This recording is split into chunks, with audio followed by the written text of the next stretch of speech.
আমাকে একটা ছেলে ফোন করে বলছে, মাওলানা সাহেব আমাদের বিল্ডিং উদ্বোধন হচ্ছে দুর্গাপুজো এখন বর্তমানে, তো দুর্গাপূজার জন্য এখন কিছুগুলো প্রসাদ খাবার দিচ্ছে, অনেক রকমের খাবার মিঠাই বিলি করছে।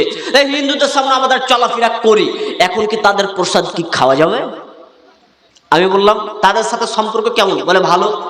তাদেরকে একটু বুঝিয়ে বলুন যে আমাদের ইসলাম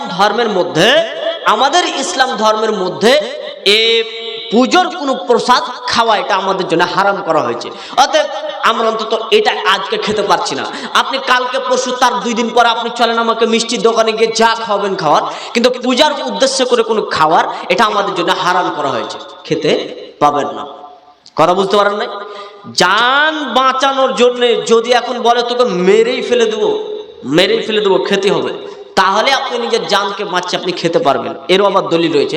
বিস্তারিত আলোচনা আমি বলছি না, আমার ইউটিউবে প্রায় শিরকের ব্যাপারে বিস্তারিত একটি আলোচনা রয়েছে। সংক্ষেপে শুধুমাত্র বললাম, শিরিক করে কোনো মানুষ যদি মারা যায় তাহলে কিয়ামতের মাঠে তার অবস্থা খুব কঠিন হয়ে যাবে।